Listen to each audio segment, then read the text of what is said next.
Hello, welcome to another video on critical thinking activities.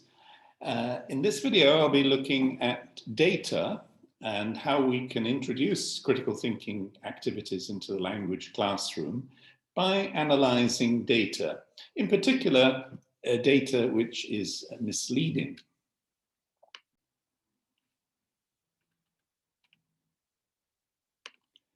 There are many different ways of representing data. It might be a linear graph or a bar chart, pie charts, scatter graphs, and so on. In this session, I'll be talking mainly about graphs and bar charts.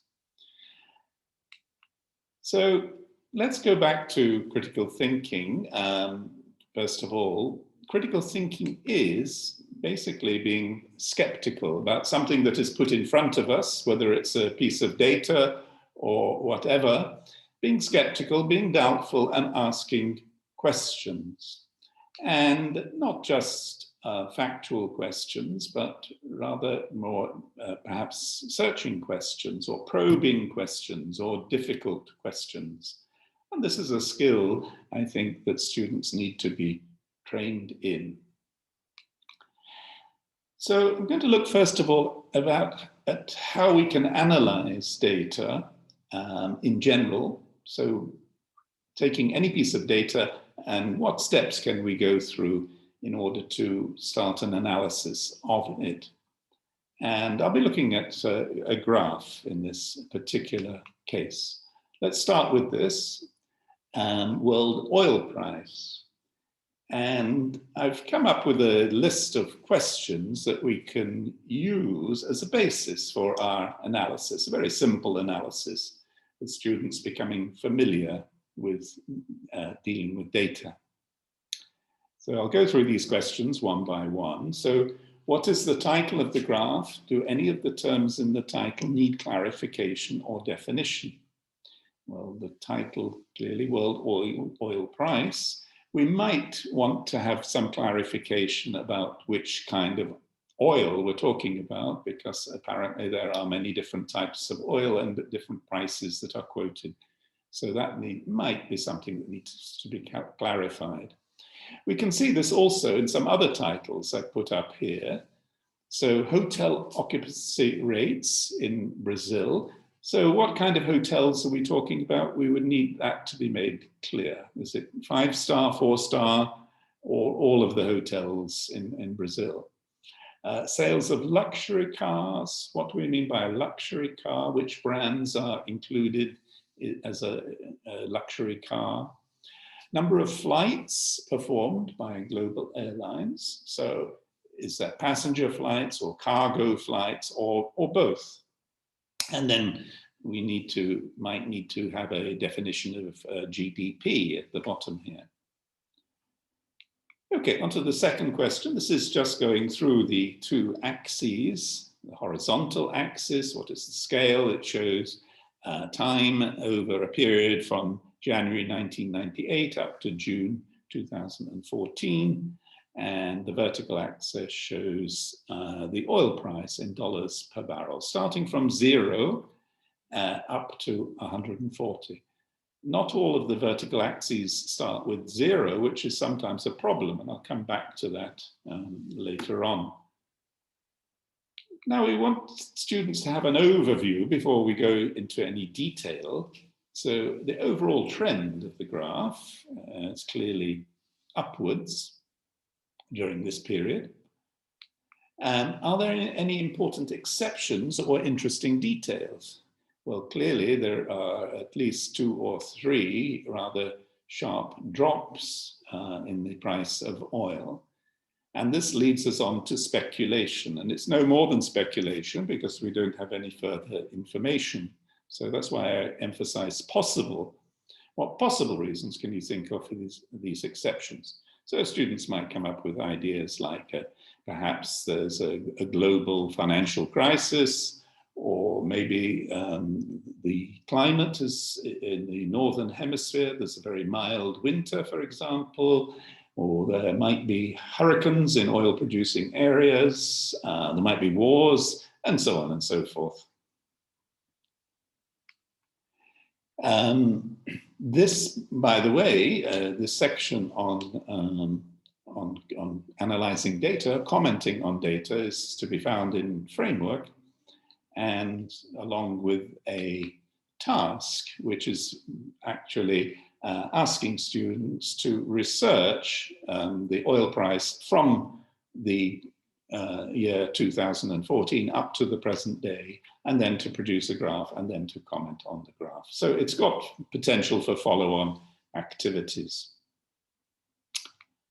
Okay, and there is the worksheet that I've just been describing.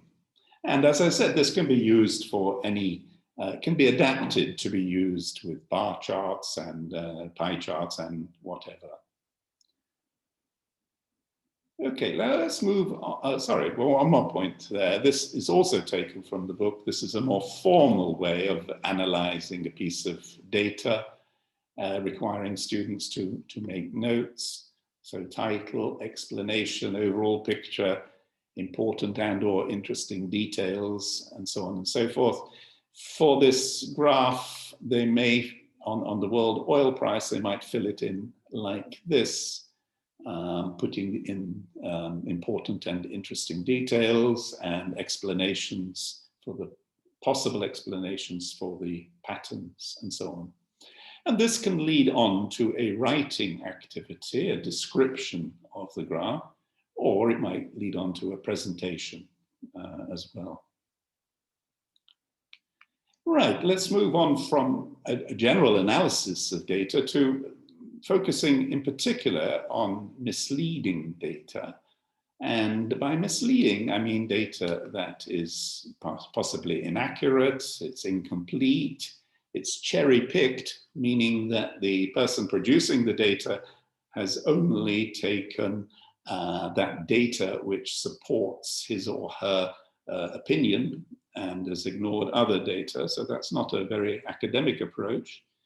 It might be lacking in the overall context. It might even be untruthful. So these are things that we have to look out for and to train our students in to be aware of.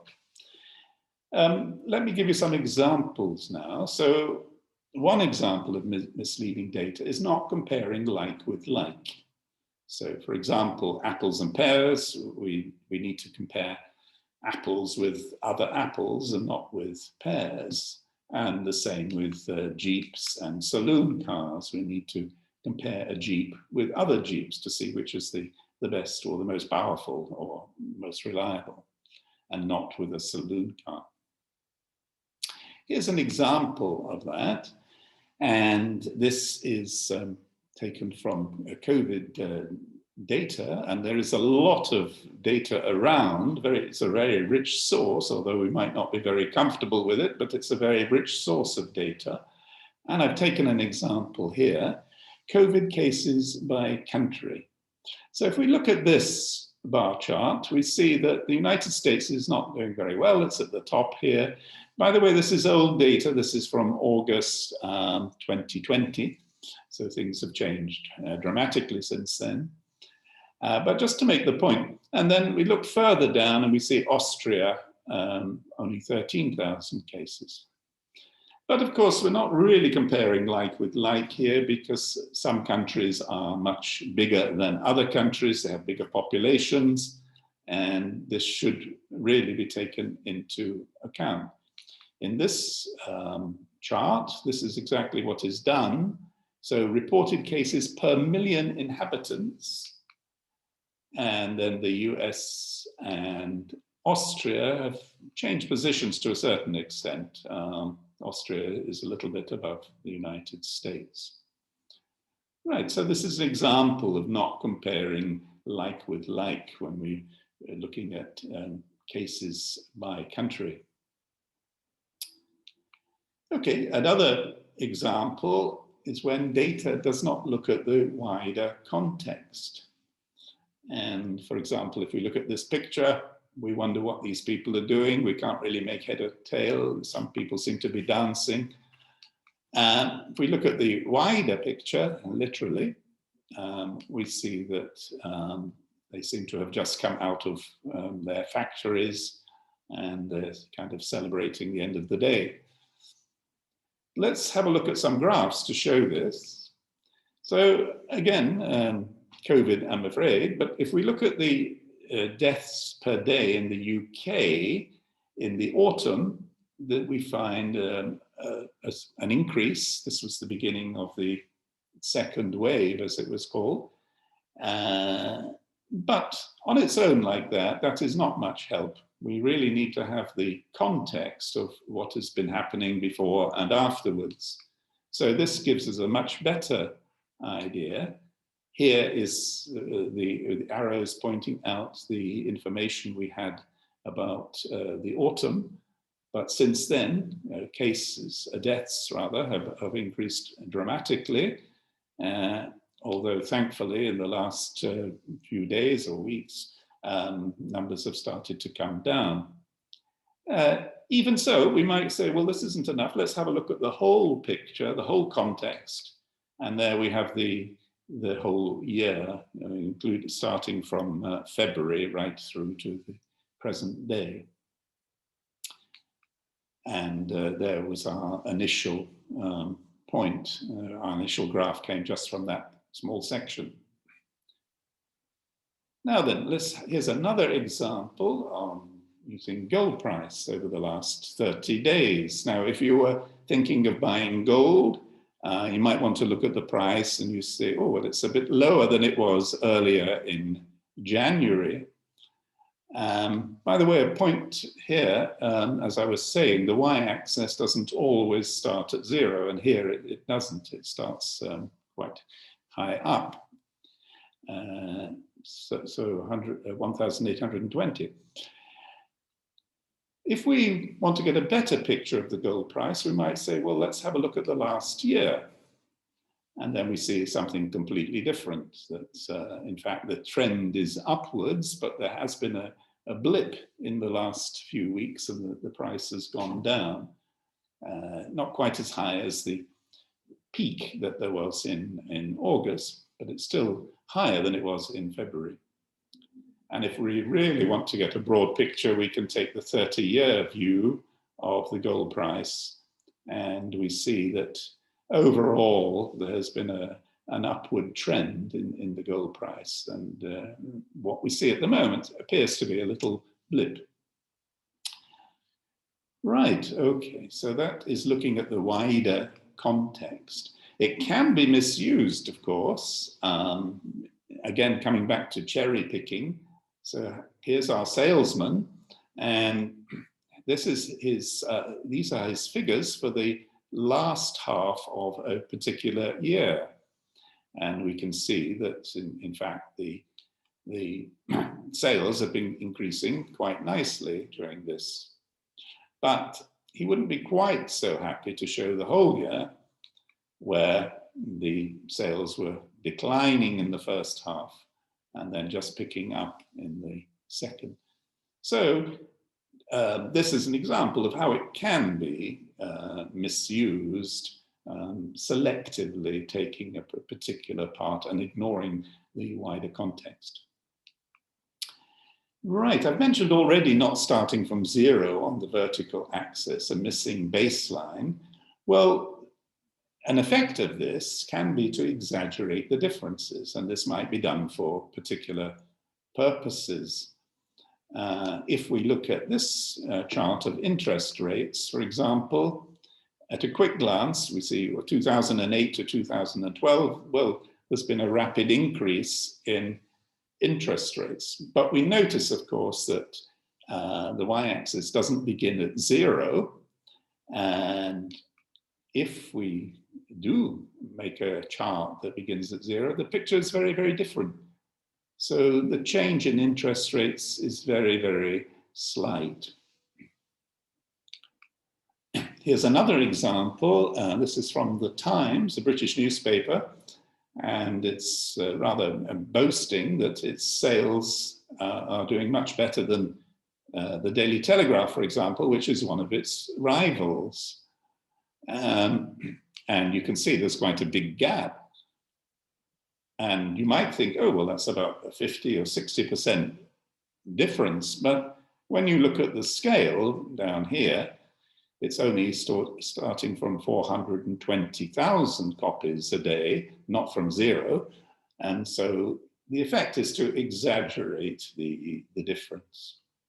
So that's something else that we have to look out for.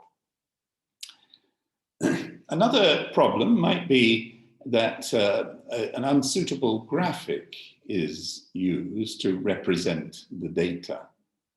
Let me give you a couple of examples. So this is an imaginary survey. What issues concern you? And they're given 3 choices: economy, crime, and environment. Now, if they're allowed to choose more than one, then you're going to end up with this situation where the percentages don't add up to 100%. So clearly, it would be much better to use a bar chart to represent results like this.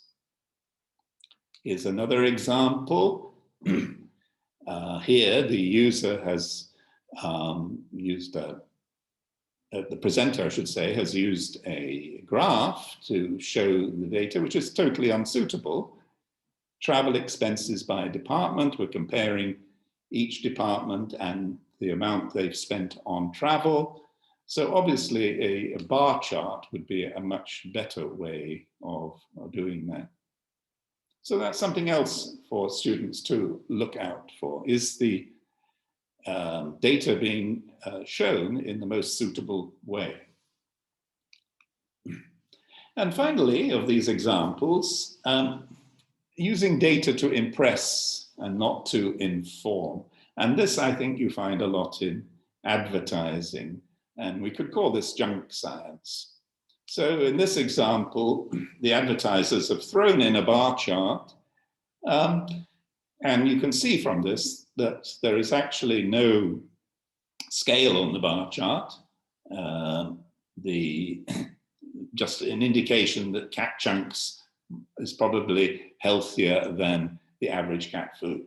But there's no proof and there's no evidence and there's no proper measurement. So they're just using the bar chart to impress perhaps more gullible people. Right, so those are the 5 things that I think we should ask students to look out for when they're looking at data, in addition to the analysis, the general analysis, which I spoke about earlier. And I'll just finish with a few worksheets. We already mentioned one, this one, as a basis for going through the graph in a systematic way. Here's another one that's looking in particular at misleading data. So what possible problems are there with this data? Suggest a better way of showing the data. And looking back at this example, we could use, students might fill it in like this. The total number of COVID cases is ranked by country. Differences in population size not shown. Other points like definition of cases, is it positive tests or people with symptoms? Possible differences in a country's ability to test people. So it's getting students to think about the data in a critical way, which is what we want. And then a suggestion for a better way of showing the data. So that worksheet we could also use with these other examples which I gave you on what issues concern you, and then travel expenses by department. A third, final worksheet, really more of a general discussion. Study the data. What other information would you like to help you understand the data more completely? E.g. the context, the timescale, definition of terms, background information, and so on. All right, well, finally, if you're interested in looking at more critical thinking activities, you might want to have a look at framework first, and framework, academic writing and critical thinking, and they come along with teachers' guides and so on. And here I'll just finish with my website details, and there are other videos on YouTube if you'd like to have a look. If you have any questions or queries or comments, then here are my email addresses. And so thank you very much for your attention, and I hope you found the video to be useful. Thank you.